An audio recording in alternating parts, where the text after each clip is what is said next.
संयोजक कमरेड पुष्पकमल दाहाल प्रचण्डज्यू, सहसंयोजक कमरेड माधव कुमार नेपालज्यू, त्यसै नै पूर्व प्रधानमन्त्री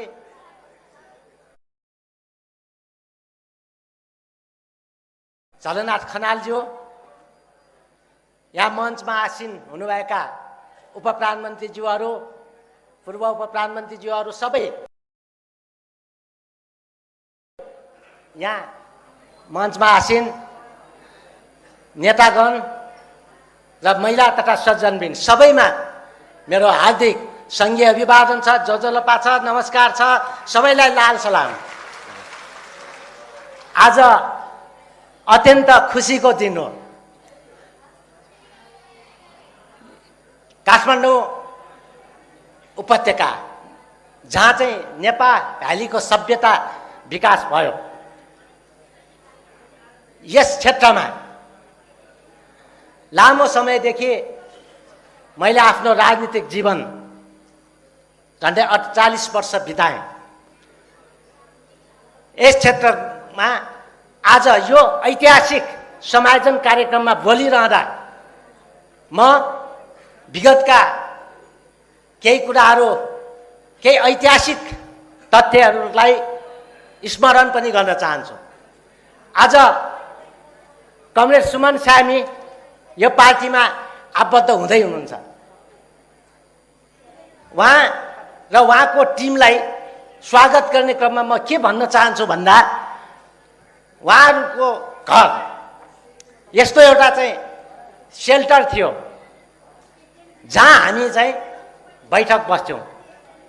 2039 सालतिरको कुरा हो। उहाँको काका श्यामशरण सामी, किरण सामी लगायत नारद बज्राचार्य, चित्रराज त्यही कालीमाटी एरियाको हाम्रो भूमिगत पार्टीमा आबद्ध हुनुहुन्थ्यो र उहाँको बुवा त्यति बेला सामाजिक कार्यकर्ताको रूपमा अत्यन्तै क्रियाशील हुनुहुन्थ्यो। पछि 2046 सालको परिवर्तनपछि उहाँको बुवा हाम्रो पार्टीमा आबद्ध हुनुभयो र त्यो सम्पूर्ण काममा म भ्यालीको प्रमुखको हिसाबले मैले सम्पर्क दिइरहेको पनि थिएँ। आज त्यस्तो एउटा राजनीतिक विरासत बोकेको परिवारसँग सम्बद्ध हाम्रो सुमनजी यता यो पार्टीमा आबद्ध भइरहँदाखेरि म अत्यन्त हर्षित छु। र आज यो नेपाल भ्यालीभित्र, काठमाडौँभित्र जस्ता जस्ता समस्याहरू उठिरहेका छन्, ती समस्याहरूलाई नजिकबाट हेरेर परिवर्तन गर्नुपर्छ र त्यसको अन्यायमा परेकाले न्याय दिनुपर्छ भन्ने आन्दोलनमा उहाँहरू सक्रिय हुनुहुन्छ। चाहे गुठी आन्दोलनको कुरा होस्, चाहे गैर न्यायिक सडक विस्तारको कुरा होस्, चाहे खोला मापदण्डका सन्दर्भमा तोकिएका कुरा होस्, चाहे फास्ट्यागका कारण समस्या उत्पन्न भएका मुआवजा नपाएका साथीहरूको समस्या होस्, चाहे सांस्कृतिक सम्पदा अतिक्रमणका समस्याहरू होस्, यी सबै आन्दोलनहरूमा उहाँहरू लाग्नु भएको छ। मैले पनि सांसद रहेको बेला ती एजेन्डाहरू जुन बेला उठेको थियो सबैभन्दा पहिला संसदभित्र मैले उठाएको थिएँ।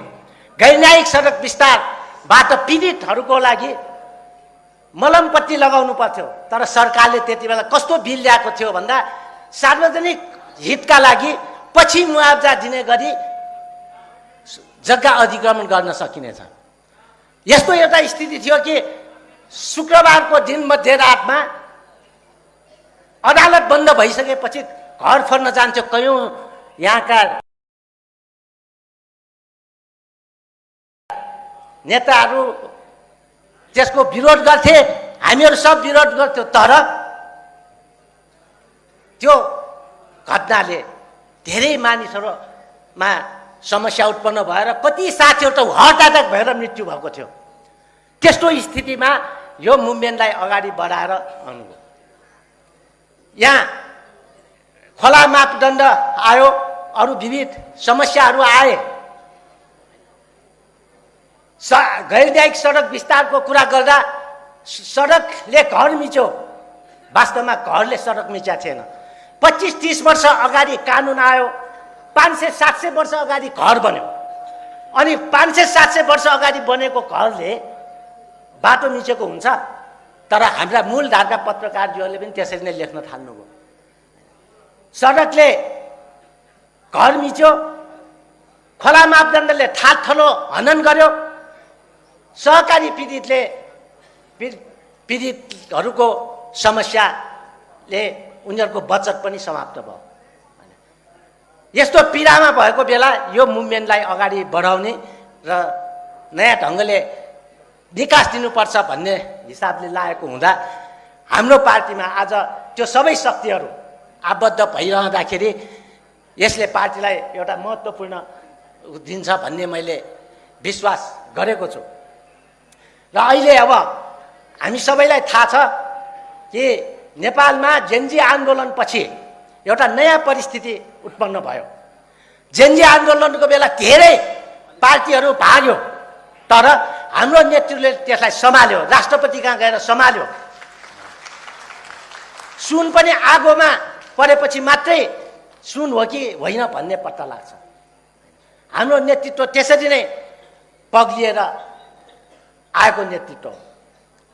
आज देशमा राष्ट्रिय सङ्कट पर्यो वा जनता अन्योलमा पर्यो, राजनीति डिजाइन भयो भने त्यस्तो बेला कसलाई सम्झन्छ? त्यस्तो बेला एउटै नाम लिन्छ भने त्यति बेला कमरेड प्रचण्डको नाम लिएर हुन्छ। जनतामा आन्दोलनको कुरा गर्दा यहाँ समस्याहरू आएको बेला उहाँहरू जनयुद्धमा हुनुहुन्थ्यो भने यहाँ जनआन्दोलनको आवश्यकता परिरहेको थियो। त्यो जनआन्दोलनलाई युद्धलाई फ्युजन गर्नुपर्छ भनेर अगाडि बढेको कोही नेतृत्व थियो भने कमरेड माधव नेपाल, कमरेड झलनाथ खनालहरू हुनुहुन्थ्यो। त्यसैले हामीले बुझ्नुपर्ने कुरा के हो त भन्दा आँधी आएको छ भने त्यति बेला हो माझी चाहिँ डरो माझी चाहिने, ढुङ्गा राम्रोसँग हाँक्न सक्ने माझी चाहिन्छ। अहिले निर्वाचन आइरहेछ, यो निर्वाचनमा श्रेष्ठता स्थापित गर्नका लागि हामीले ध्यान दिनुपर्ने कुरा के हो त भन्दा जनतालाई समस्या पर्दा त्यो समाधान गर्न नसक्ने, सङ्कट पर्दा नेतृत्व दिन सक्दैन भने त्यस्तो काङ्ग्रेस र एमाले भोट दिएर फेरि नेपालमा परिवर्तन आउँछ? आउँदैन।